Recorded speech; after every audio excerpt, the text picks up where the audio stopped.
Hello, everyone. Good evening. Welcome. It is so good in these challenging times to be here together. MIA is a place for respite, for wonder, and for inspiration. We are grateful for your presence and thrilled to offer you this evening's presentation by award-winning poet, essayist, and critic, Michael Kleber-Diggs, and Milkweed publisher, Daniel Slager. My name is Liz Short, and I am president of the Friends of the Institute. The Friends is an organization of members dedicated to supporting, enhancing, and sustaining the collections, programs, and influence of the Minneapolis Institute of Arts. Thanks to the generosity of the Mark and Mary Goff Fitterman Fund, the Friends offers 9 lectures to the public every year free of charge. This lecture series embodies our values of belonging, learning, and giving. We hope to see you at them all and enjoying this amazing gift to the public. The Friends offers many activities to build relationships and create community. One activity you won't want to miss is our next great gathering on March 5th.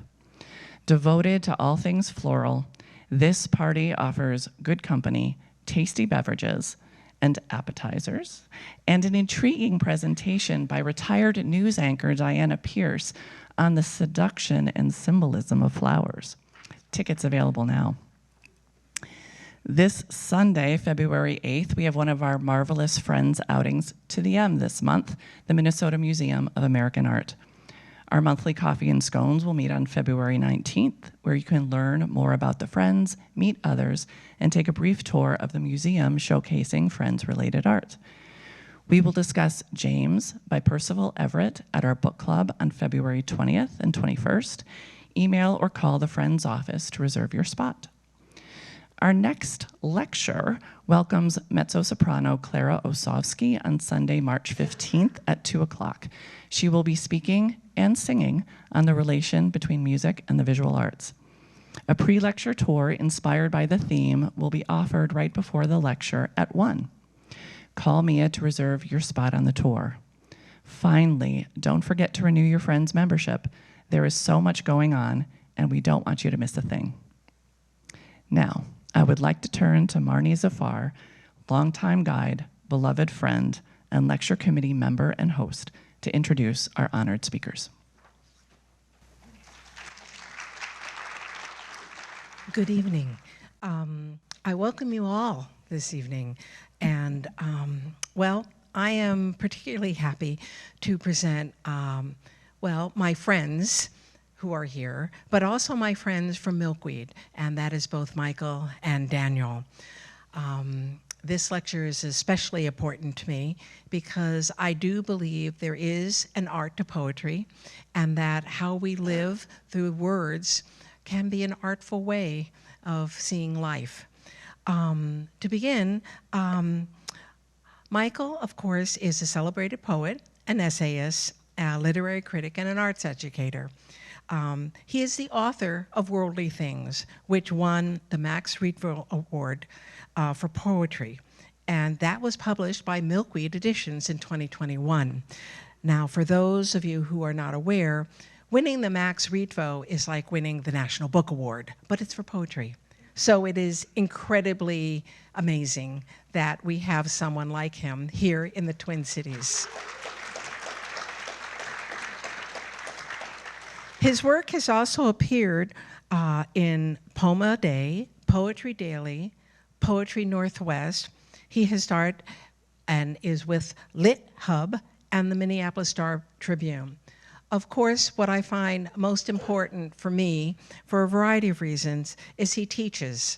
And so he shares what he knows, how he knows, why he knows, with both students, which some are at the Minnesota prisons, so he's part of that program of prisoners learning to express themselves, but he teaches at Augsburg and Hamline University. Again, now I turn to Daniel Slager, who is the publisher and the CEO of Milkweed Editions. And well, Milkweed is an independent nonprofit publisher of literary fiction, nonfiction, and of course, poetry. And he has led the press to incredible success over the past 20 years since he's been here. Milkweed was founded in 1980, and it is about identifying, nurturing, and publishing transformative literature and building an engaged community around it. And so Milkweed takes risks, and they look at experimental writers, first-run writers, debut writers. They invest time and energy to make sure that the work is shown and produced. What I really feel is extremely special is Daniel has made it a mission to publish Black and BIPOC authors, because they are voices that are usually marginalized. And he has seen through the morass, as I say. That said, he has also launched the Seedbank series, which are works of literature from around the world that foster conversation and reflection on the human relationship and condition. And then, of course, the Multiverse series, which focuses on neurodivergent, autistic, non-speaking, and disabled authors and cultures. And, well, I'm sure all of us know of people such as that. So it is particularly relevant that there are authors that are being brought forward who are so. So Milkweed is special. Michael Kleber-Diggs is special. And to start, I would like to bring Michael up to the podium to read some of his poetry from Worldly Things. One last thing, there will be a book signing later. We have books of Michael's, so I'm hoping that some will see the way to purchase. Thank you.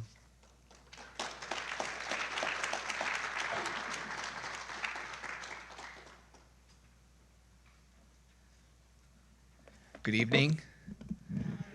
Thanks for coming out. There's more I want to say about that, but I'm going to get to the poetry. I want to begin celebration of Black History Month by reading a poem by one of my favorite poets, Gwendolyn Brooks. The title of the poem is Speech to the Young, Speech to the Progress Toward, among them Nora and Henry III.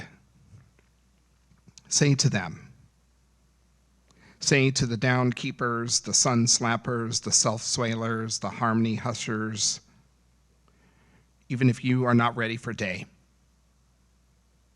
it cannot always be night. You will be right. For that is a hard home run. Live not for battles won. Live not for the end of song. Live and kneel along.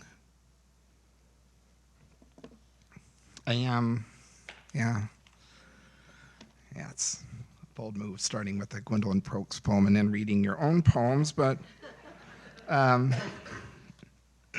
am, of course, thinking so much about our cities right now, about all the opportunities for community and what necessitates them right now. So much of what I'll be reading tonight is kind of reflecting on those things. I want to start with a poem called Fixtures, which is about a real convenience store in Eagan, Minnesota, kind of down the street from where I used to work. It begins with me breaking the law. Fixtures. Fog born of fatigue, fog of early morning, of restless middle years sleeplessness, fog of cat hair in my eye, of dogs, fog of darkness, fog of dreary days under a pseudo-autocracy, funk fog of high crimes and misdemeanors, fog of my daily compulsion toward work I do not want to do. Red traffic light, unaware I am there, darkness, no cars coming, no reason to wait, no policy vindicated by my compliance, left, then right, then left again, headlights on, brake lights working, me, a warrantless man, a man without priors, an insured man, able to prove it, no cars coming, no reason to wait. I run it. I run it every day. I run the red light like I'm free. In the Midwest, we don't really have bodegas. We have convenience stores or mini marts fueled by fuel for cars, for people, fuel and cigarettes, vapes, energy drinks, chips, dips, nuts, so many kinds of cold beverage, even 3-2 beer. And there's one kind of fruit. Browning bananas, 3 for $1. Sinful things. Donuts, deli delights, prepackaged off-site, pornos and pills, tinctures and balms, ointments. Get hard, stay hard, chill out, grab a boost, fight acid, soothe your cough, fuel, fix, and run. The mini mart I go to is in the burbs, 2 miles away from 3 supermarkets. It's called Farmer's Grandson Eatery. No second possessive, so it applies to me through my mother's father, but membership bestows no advantage. I go there because it's easy, right off the interstate. My mini mart makes hot sandwiches on site. I stop, even though I know my foray will be plagued by malaise, all of us dumb from exhaustion, everything taking too damn long. No one speaking except Ahmed, his, the only name I know. He who credits me for a coffee club I ain't in, waves me away like a blessed child, recognizes me in my usual fare, medium roast in a medium cup, always either almost enough cream or a bit too much. Once, on a snowy morning, I trudged to a bodega in Harlem, 144th in Amsterdam, dispatched on a parental errand in a hurry, urgent AM appointment midtown, knowing traffic would crawl, knowing the snow would pack the A train, needing good food to go. Arrived to find the owner, brown like me and tired too, out of bagels. The bakery delayed by the storm. I said nothing. Somehow he knew my mission mattered. He left me by the till, walked aisles more narrow than I, then returned with a mango and a small plastic knife. I don't know the name of the woman at my mini mart who rang me up most mornings. I don't know where she's from. North America, South, Central. She is brown like me and not. We've never spoken, and in my full humanity and hers, being honest, I didn't like her much, nor she much me, I think. All our transactions drowned in dread. She dropped change in my hand like I was hot, high voltage. I often wanted different for us, though never enough to speak on it. 4 years, meeting almost every day. 1,000 mornings, sharing nothing but place. 1,000 mornings, her presence a fixture. So familiar to me, I could take her for granted. 1,000 mornings, always the same. 170. Bag? 170. Bag? No, thank you. No, thank you. Then no. Just no. Then nothing. Because she was gone. She vanished or has disappeared. Though it could have been anything, the times pushed panic, gone. Yet she stayed with me all day, ache of a void, wage of regret, more constant than ever. She lingered. Still with me that night as I worked toward sleep. Darkness again the next morning when I arrived at the red light I ran every day. Still unaware I was there. Awake, alert, clarified in concern, chastened, willing to wait for permission to go. Reminded my compliance is the policy. And vindication is not meant for me here, nor her. Grace is not made for us. People so invisible we can't see each other.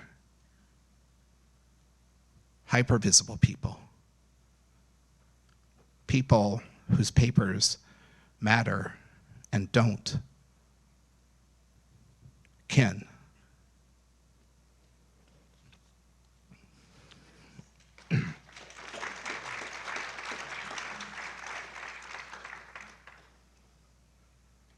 Lupines in a yard in San Antonio, Texas. For PC, my friend grieves while we search for an authentic experience, like tacos and handmade corn tortillas. On Zarzamora, Letitia's is busy, so it must be good and real. Early March, Lent specials in cursive on posters outside. We park near an unexpected cluster of purple flowers, short and wild like a sudden storm. We kneel. I think of Anthony of Padua, the patron saint of lost things.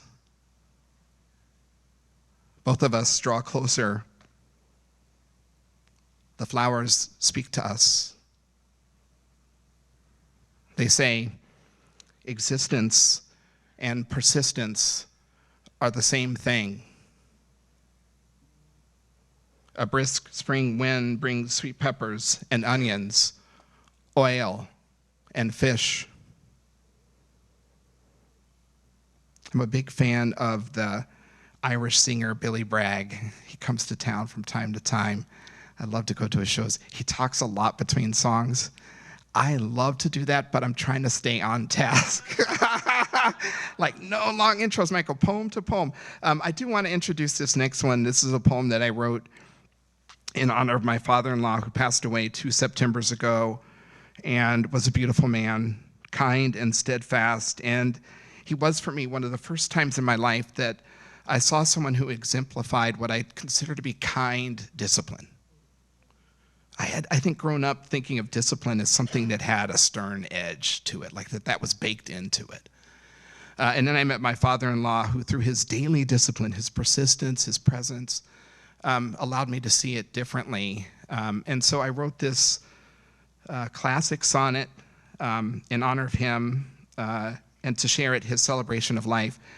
And it might be helpful to know that he spent his career as a professor of mathematics and statistics at St. Olaf in Northfield.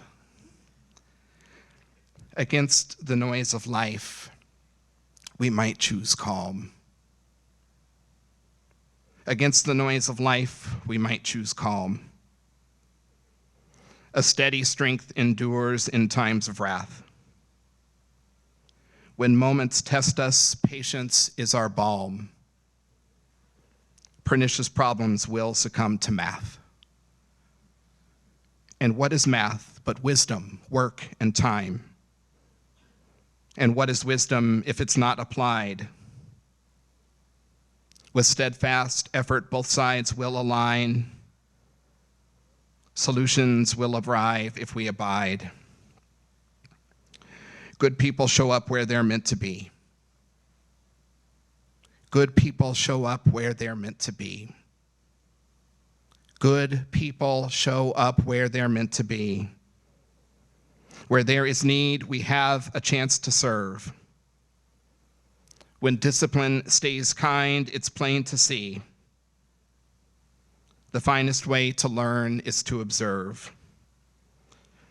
Your earthly body's gone, but you're still here. And like your lessons hold, we hold you dear.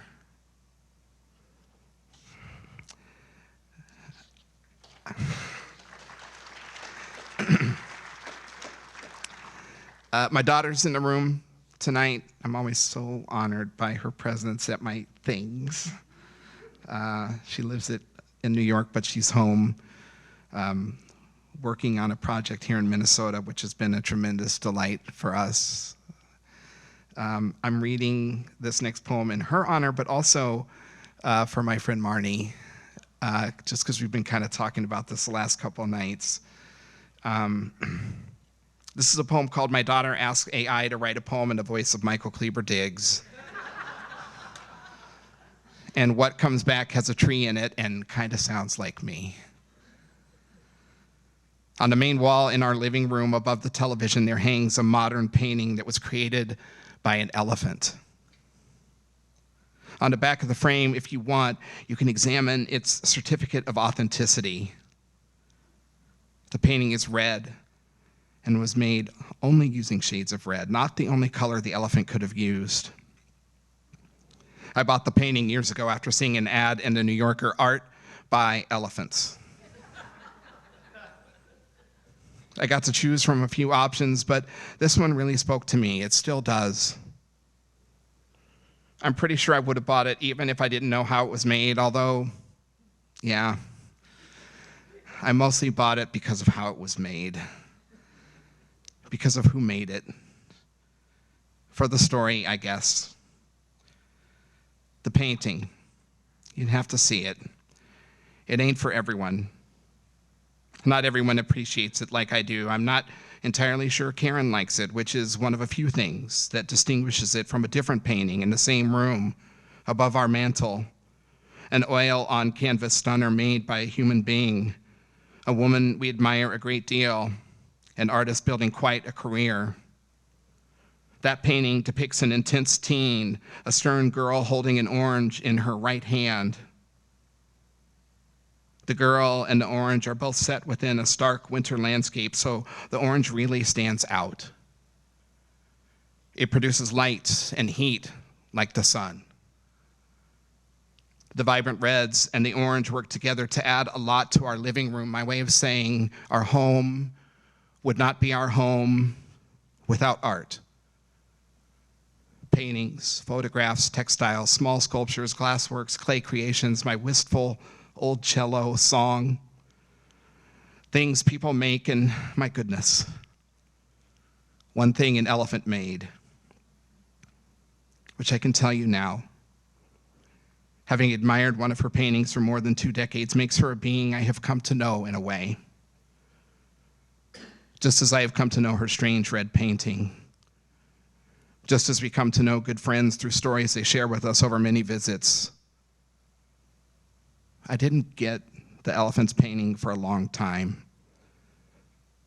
But one day, suddenly, I saw it. There in the upper middle, the countenance of a person rendered in the darkest red, almost brown. A forehead and brow, a nose and mouth looking right at the artist, or maybe beyond her big ears a bit. What I imagine as a savanna, mostly prairie, probably thatching grass with perhaps a single acacia or baobab tree off in the distance. Something wild but intentional like that. Something divine and organic. One of those complex, uncanny, enduring creations.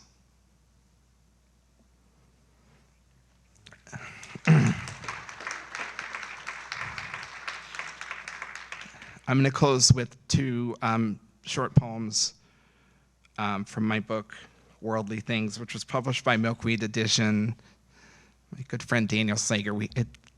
It's such a delight for me to be in conversation with you, Daniel. It's such an honor for me to be a Milkweed author. Maybe we'll have a moment to tell the story about how that came to be, but my favorite part of it is that I was in my yard attending to work that needed to be done because our dogs had just made that work available for me when the phone rang. And Daniel, just so you know, I didn't answer. Honestly, I thought it was the DFL call team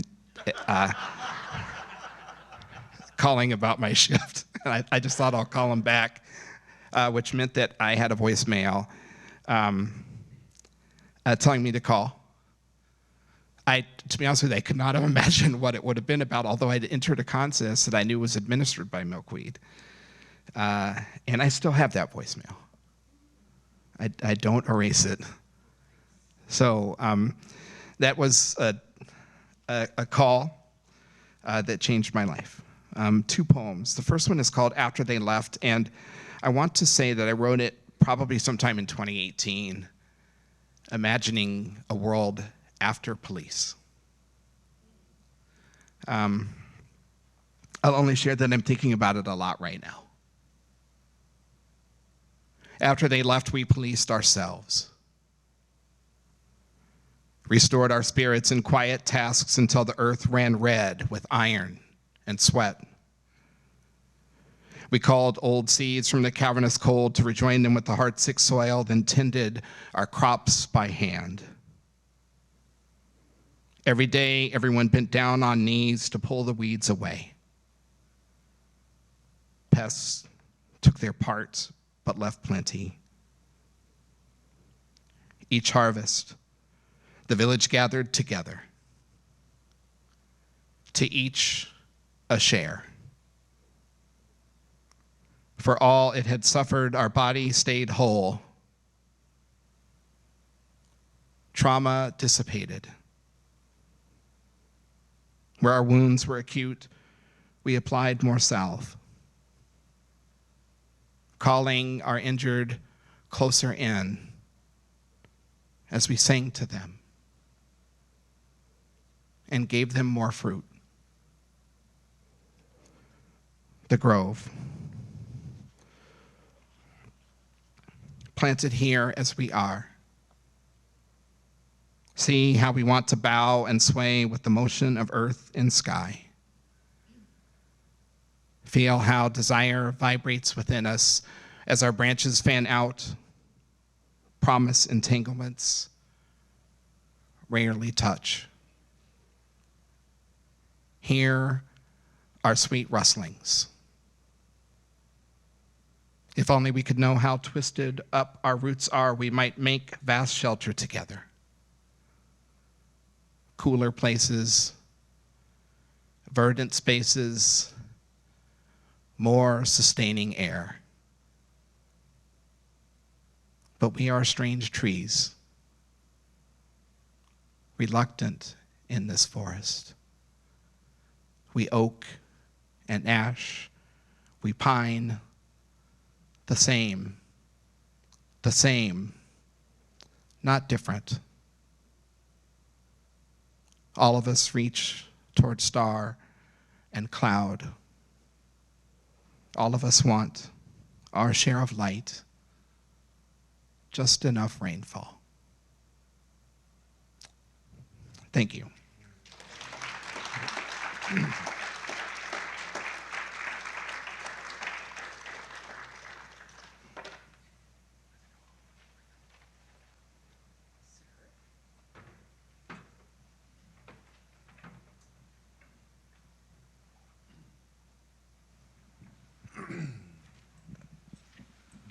Okay, these are on.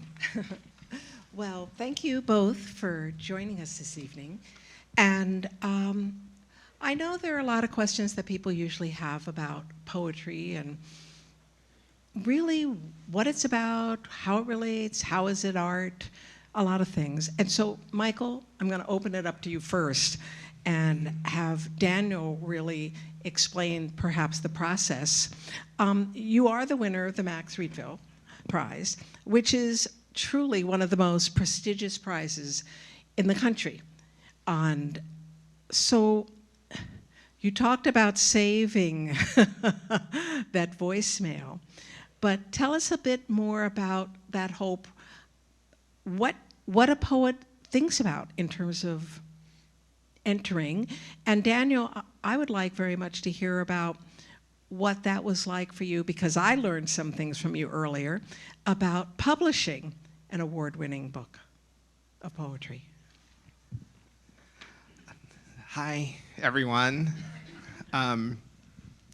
So first books in poetry are typically published through contests. Many publishers have them. It's a way to kind of find a first book, and you pay typically a modest entry fee, although they can add up. And often quite a few people will submit a manuscript for consideration. I know from the other side of it now that there's a set of first round readers who advance books to a finalist who makes the selection. So I had completed Worldly Things and felt pretty good about it and started to send it around. I entered the Max Ritvo Poetry Prize. Because we're friends just hanging out tonight, let me say, long odds on these. You got to have the right judge to see what you're hoping to bring forward. And when the call came, I was not expecting the call. And I was surprised and grateful. I sometimes will say when I started to send it around, I was kind of manifesting for the project, and I wanted 5 things. I wanted to have tangible proof of my existence on Earth. So I was having kind of a midlife crisis type of thing. I wanted to work with a press that was making beautiful books. I wanted to work with an editor who would share ideas with me to make the book better. I wanted everyone who was connected to the book to feel proud of it when it was done. And I wanted to, through the process, learn something about how books were made. Conspicuously not on that list for me at the time was I would love to have a book with Milkweed, because that honestly felt like too much to ask for. But Milkweed makes beautiful books. And I was able to work with editors who shared ideas with me to make the book better. I do feel like the team has been proud of the project, but it just seems like it. And I learned how books are made. And I do have tangible proof of my existence on Earth. There's probably other things, but the book conditioned that. So I felt like I got everything that I wanted, and some things that I didn't dare dream to ask for. Yeah. Thank you. First, let me say, Michael, thank you for that beautiful reading. Yes. It's been a while since I've heard you read. I was really moved. I know I wasn't alone. Thank you so much for sharing your work. It was beautiful. It is beautiful. Marnie, thank you for inviting me to take part this evening. I'm really touched and humbled. I think that perhaps I can add a bit about the process leading up to the selection of your book. What we do in the case of the Max Ritvo Poetry Prize is select a judge, in this case a man named Henri Cole, who's a distinguished poet, and then invited him to select, I think it was 7 or 8 poets, younger poets, whom he trusts, I think in his case mostly former students, to serve as first readers.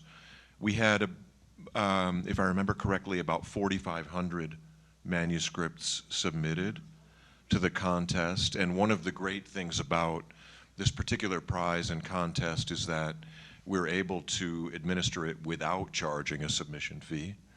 I've always found, I understand that submission fees are essential, especially for literary magazines and journals, so under-resourced.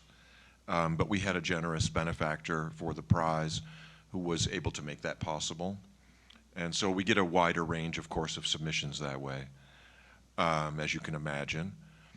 And then the 7 or 8 first readers selected somewhere in the range of 40 or 45, I guess you could say, finalists for Henri to look at, and then he made the selection. So one of the great privileges of my role at Milkweed is curating our list of publications, but in this case it's really selecting a judge who takes a book, and then it's my even greater privilege to make, this is the best part of my job by quite a stretch, is letting writers know that we're going to be publishing them. And so I remember that conversation after you got that voicemail. I'm really touched you saved that. You haven't told me that before. That's really humbling. And so that's how we came to be working with Michael. And it so happened to be the case, of course, I think that of the 6 Max Ritvo Prize winning poets we've published, just one of them has been local here. Yes. And so a number of us, yeah, which is wonderful. It's not surprising because we have an amazing literary scene and poetry scene here. But a number of us knew Michael. And so we were that much more exultant because it couldn't happen to a finer human being as well as poet. So that's been really great. I think one of the things I particularly like is the fact that you're a local guy, and that you really exemplify the city and the people and your community. And so one of the questions that I know that people have asked me is about, you know, poetry already it's seen very small. But what is that in terms of being a Black poet? How is that, has that informed you? Has it not informed you? Do you find that the space created is something that hinders, or is something that allows you to really explore? And then I think the second part of the question is, you know, for you, Daniel, you have actually pushed out at Milkweed ways where voices that are not heard are heard. And so I guess the second part is, so how do you look to see and to do that? Well, yeah, thank you for that question. I've been a writer since 4th grade. That's how I think about it. The first time I wrote something that was not assigned to me was in 4th grade. Just like something to do for fun. And I wrote all the time. I moved to Minnesota in 1990 to go to law school. And I would say I'm a poet now, and my mom is still not over it. Just anyway. And I wrote short stories all the way through law school, too, and would mail them to my friends. But I always thought of it as something that I did for my own enjoyment. I think there are two things about that. The first thing that I want to share is I grew up in a literary house. I grew up in a house full of books. I grew up in a house full of titans. I grew up in a house with Langston Hughes and Gwendolyn Brooks and Toni Morrison and Alice Walker and so many other writers. And I thought, well, it's how I feel about golf, honestly, too. If what they're playing is called golf, what do you call what I'm playing? So if what they're doing is called writing, what would we say that I'm doing? And so for many years, I think it was a hindrance to embracing the identity. I am a person who enjoys writing, but I'm not a writer. I am a person who enjoys making poems, but I'm not a poet, because a poet is Lucille Clifton. Yes. That kind of thing.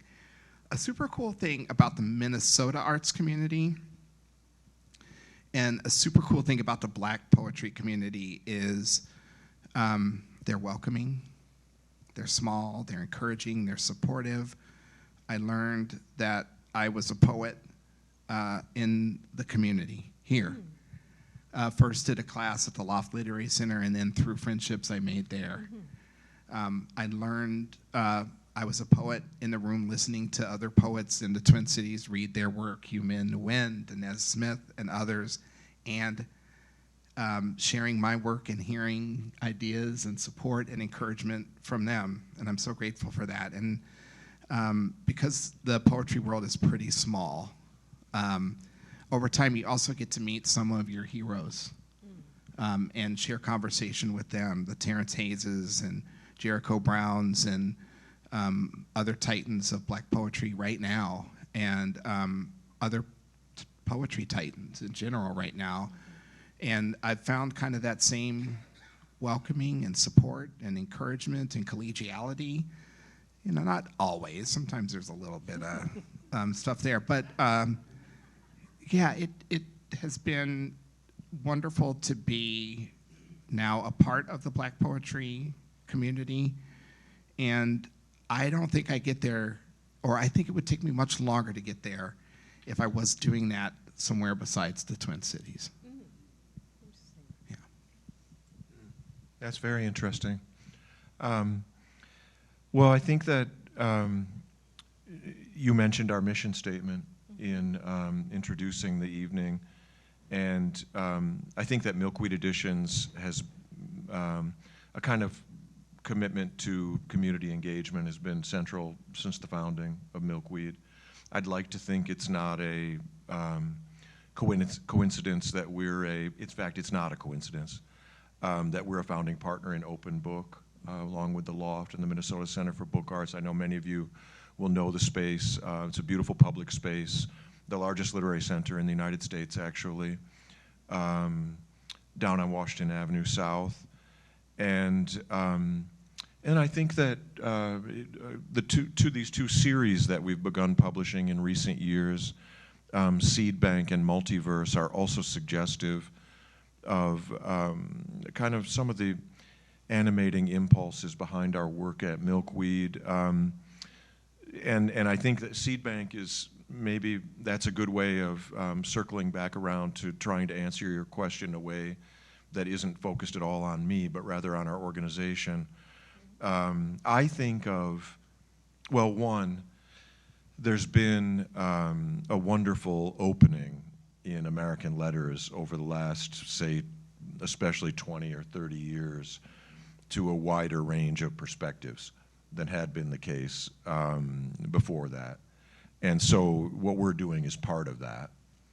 But I also think that I've come to think of diversity in letters and in literature as much like diversity in ecosystems, where ecosystems are stronger the more diverse they are. And I think that's been true of American letters as well and American society. And so that's part of our thinking about curating our list. The Seedbank series actually draws its name from seed banks, which collect and preserve seeds to preserve biodiversity in a time of fast declining biodiversity on the planet. And the series aims to do the same with human cultures and literatures that are endangered or offering perspectives that are outside the mainstream. And then the Multiverse series, I can just offer by way of explanation, forgive me for being a little long-winded in response, is a series of that is curated by and includes the work of primarily neurodivergent poets. And many of them, in the case of the series to this point, and I think we're 8 or 9 books in, are non-speaking autistic poets. And so that's been a real revelation for me and for us at Milkweed, the beautiful work going on in that community. And then as it enters, as we publish these books and it enters a more kind of mainstream American letters, it's enlarging American letters in the process. So that's kind of the way I think about it. Yes. Well, one of the other things that I think is really important right now is that both of you, both as an independent press, but as a poet of color, I mean, this moment in time is significant for a variety of reasons. And I'm wondering how you see yourself, Michael, in terms of where we are now. I know there's a project that you're part of, LitHub, and also for where Milkweed is in terms of being a very independent voice amongst all the larger presses, and where we stand with that. So to start, just to make sure everyone knows, there's an online magazine called Literary Hub. It's affectionately known as LitHub. And if you want me to, I'll remind you about this later. They're publishing a series right now called Letters from Minnesota. And they're turning to members of our literary community, Hyde Erdrich, Ed Bach-Lee, Charlie Baxter, so many writers here in the Twin Cities, and they're just asking them to share an essay about their observations in this time. Diane Wilson, like just so many really talented writers. And I was able to share a letter and felt honored to be asked. To me, Marnie, your question gets to what is the role of the artist in a time like this. I know for me, in 2020, as our cities were on fire and uprising in reaction to the murder of George Floyd, I really got some clarity on that question. I believe that the arts are essential in moments like this. We need them all the time, and I think we especially need beauty and created things and sharing and spaces for art in moments like these. Like, the perfect antidote to ugliness is beauty. And art often is beauty. It's also often the conscience of the nation. Mm-hmm. So during the uprising, I felt kind of two things at the same time. The first is that poetry is one way we can respond to something like this. I was also noticing, of course, the pop-up hospitals, the supply chains that were being built, the people who were archiving this public art, the people who were making posters, the people who were raging against the machine, the people who were lobbying at the legislature, all the ways that people deployed their particular gifts in order to affect positive change. That's also happening right now. I've heard of some super specific examples, and around here lately we've been kind of stopped talking about the specific work people are doing because we want to keep them safe and want to keep those projects going. Poetry is one thing that can contribute as a response, and it's also one thing I can do. Not the only thing, but it is one thing. And what I learned then and what I carry with me now is it is both important for me to continue to do the thing that I claim as a vocation. Poetry means a tremendous amount to me, and I should not separate myself from that. And I also should show up at meetings, support in other ways, and look for other opportunities to help. But art is essential as much now as ever. It's important for me to continue to do that, and it's also important to me to contribute in other ways. Yeah.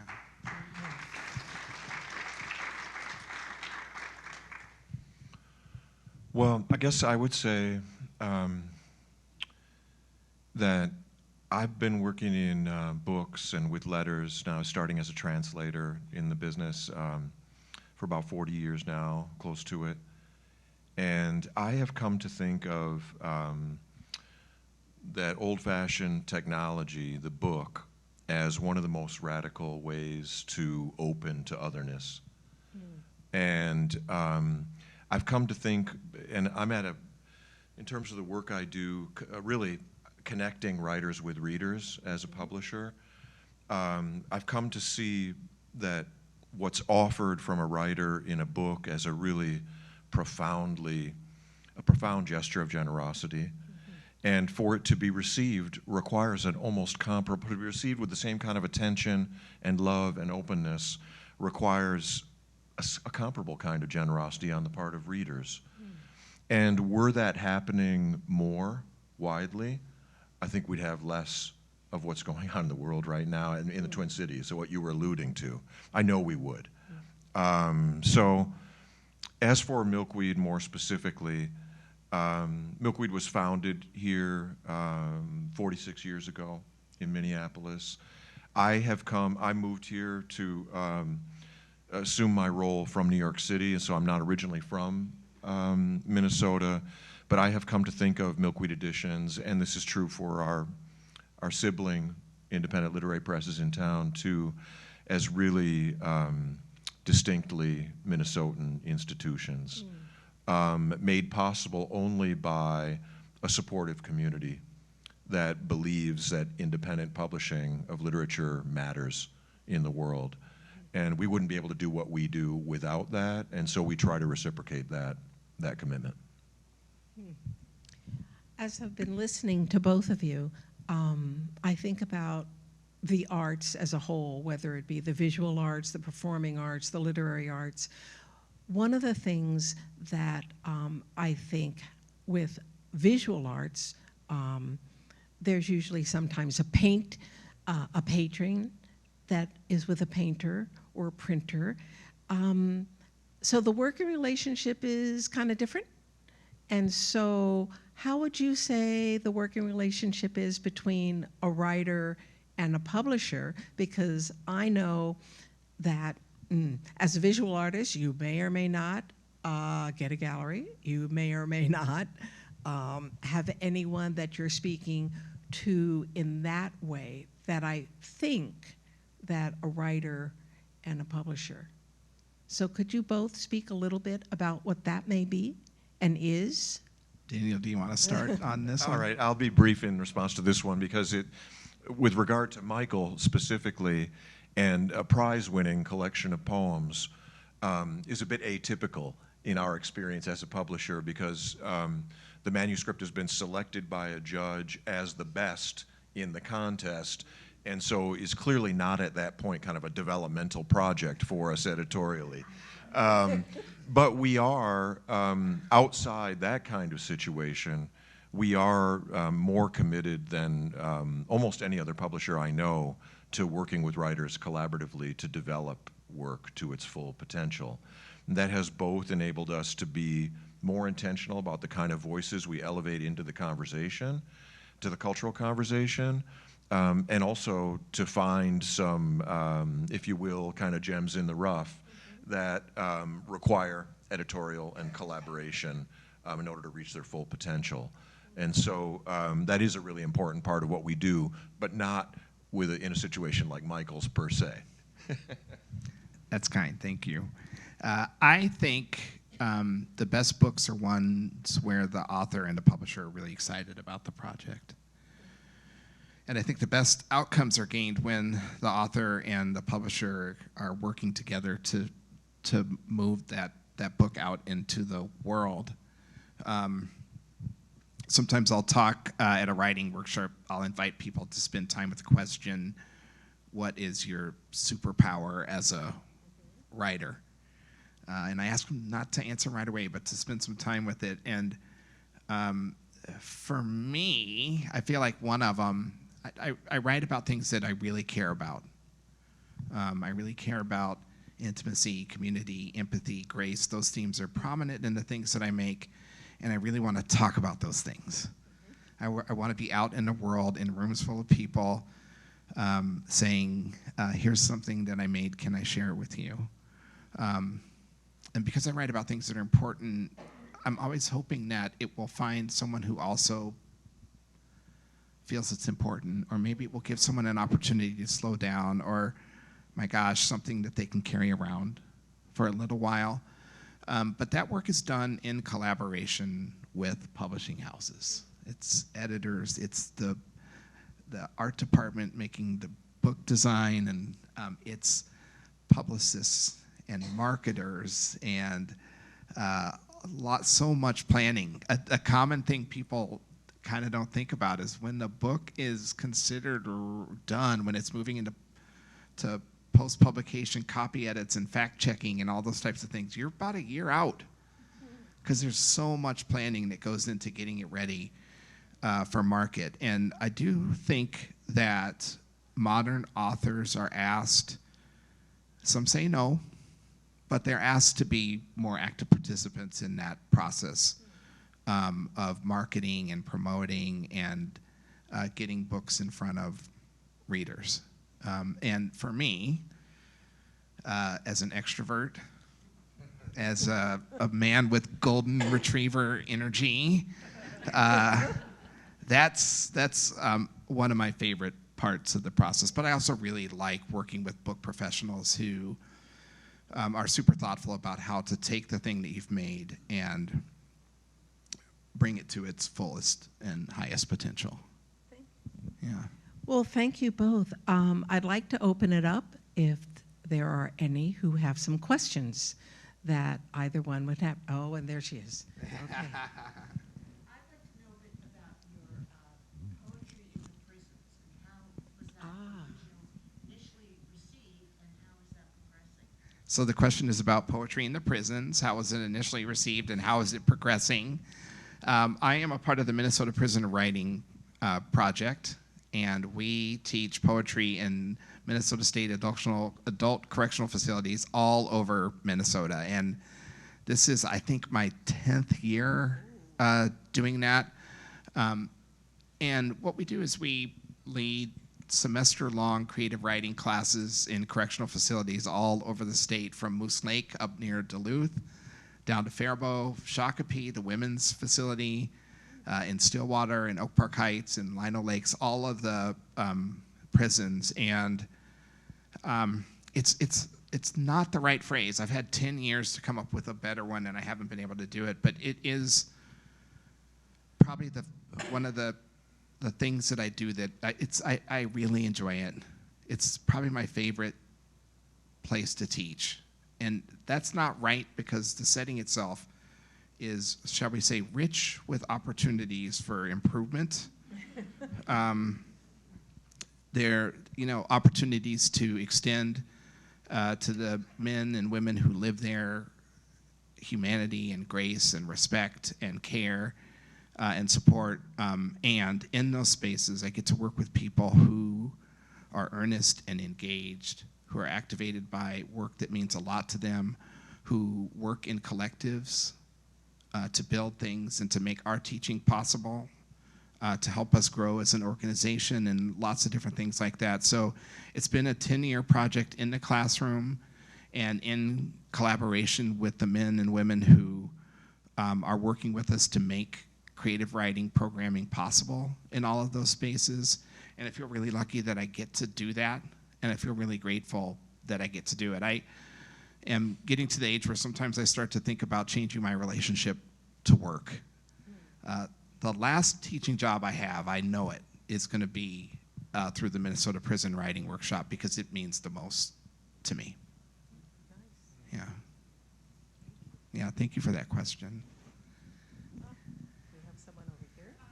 You talked about the importance of the Minnesota Black writers community and how, and I'm wondering if you can characterize what it is about the use of language that might be unique in that kind of influence. Yeah, well, it's so a couple things about the writing community. I'm going to say the poetry community in the Twin Cities. It's been vibrant here for a very, very long time. Like, you can go back to some, I think, mid-20th century writers who were really doing important work here. We would mention Robert Bly, of course. Joyce Sutphin is really an important poet here in Minnesota. So there's that rich tradition. This is a great art space. This is a great art state. But as modern poetry was kind of reaching this ascendant phase, there was also some really cool things happening in spoken word poetry.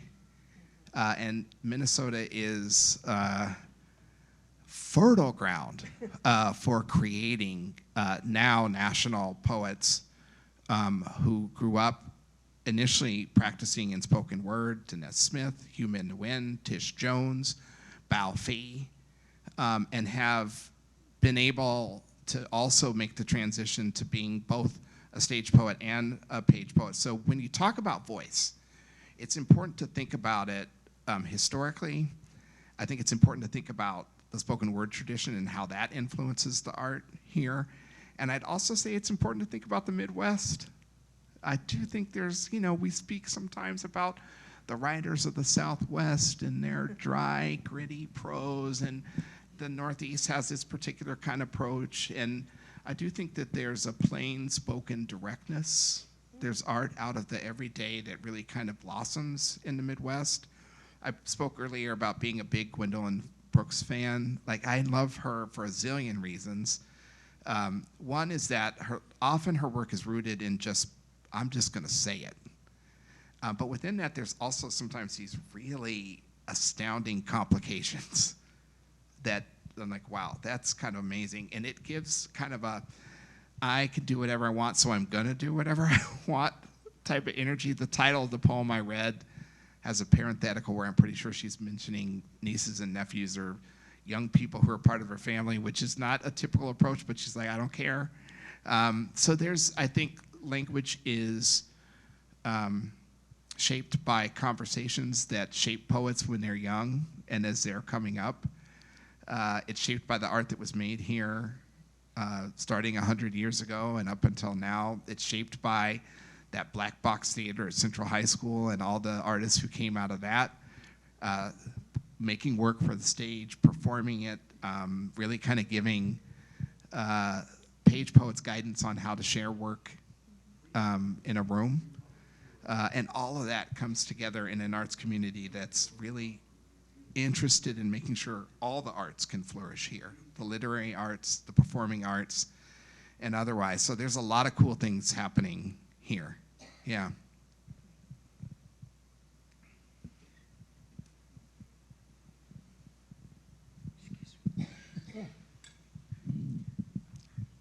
Do poets have agents?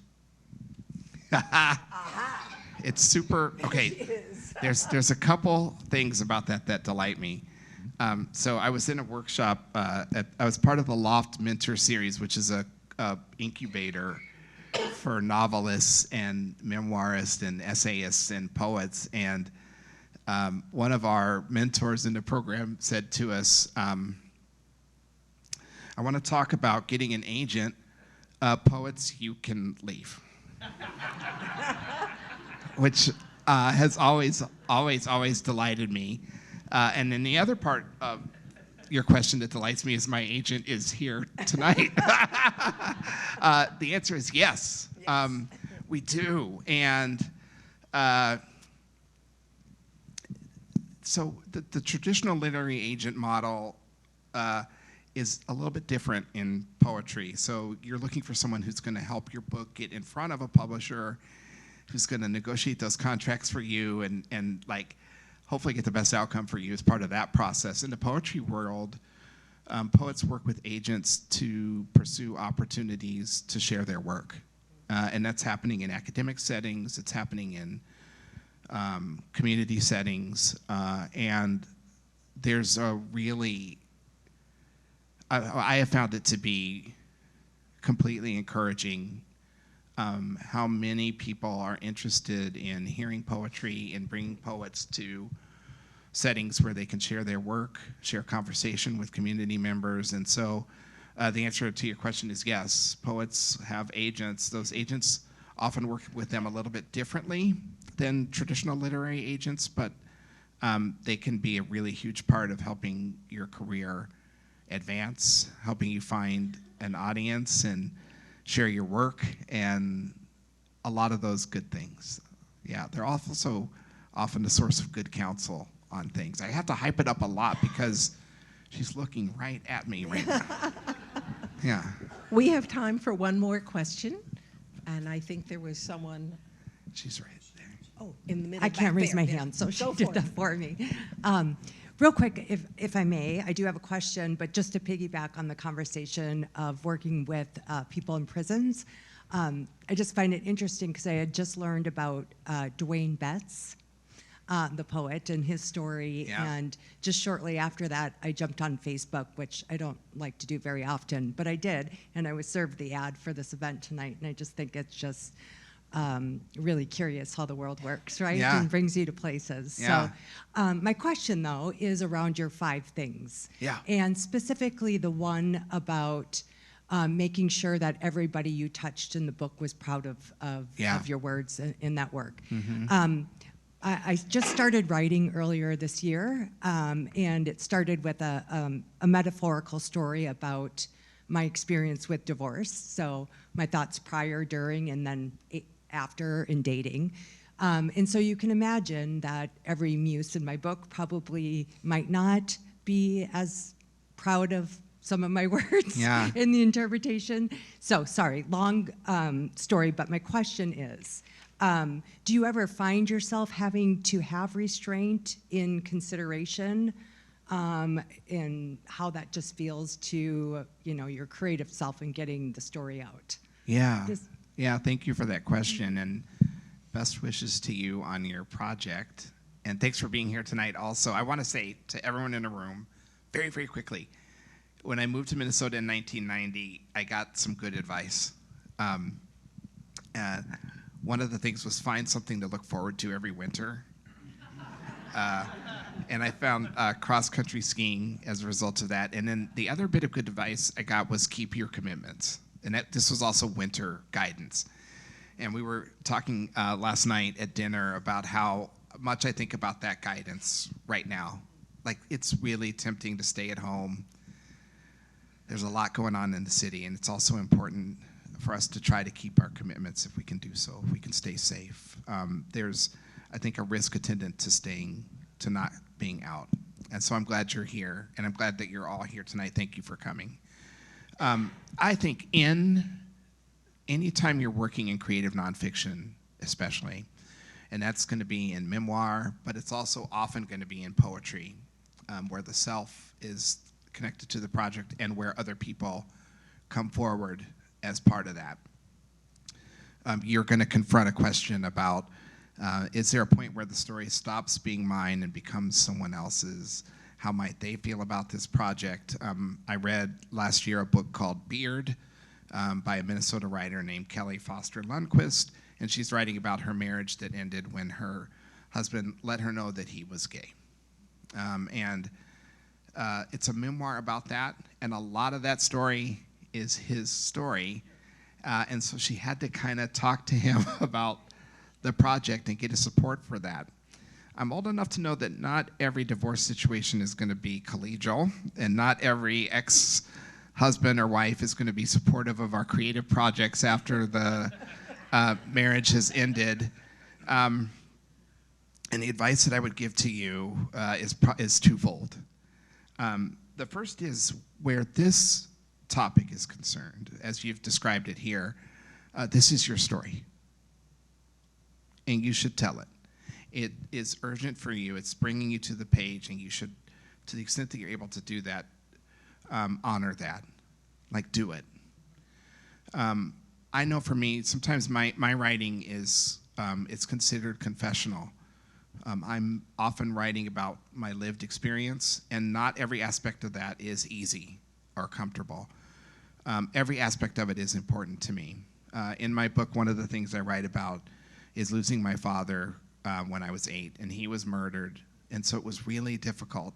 And I can tell you, his sisters, who were living in Boston at the time that the book came out, they didn't necessarily want me writing about that and talking about that. But for me, because it was my father, I just kind of felt like I couldn't really do much with that except for just understand. This is a story I really needed to tell and really wanted to tell, and I'm still telling it. There are writers, Natalie Diaz is one of them, Hugh Min Nguyen is another one, who would say to you, it's not your problem, just write it. And be fearless about that, be direct about that. People feel how they feel. You might run through legal, just FYI. Just be ready for that. And so there's that other aspect of it too, but I think that when we're working in truth, when we're making an effort to get it down, often what's motivating us to do that is desire. Okay, this is something that I really want to explore. And I think within that desire is, I think, a potential for a lot of things: beauty, resilience, insight and understanding. And you can't get to that if you're censoring yourself, so don't. Yeah. Well, thank you both. Thank you all for coming out this evening. Michael will be signing books, and again, keep safe and blessed.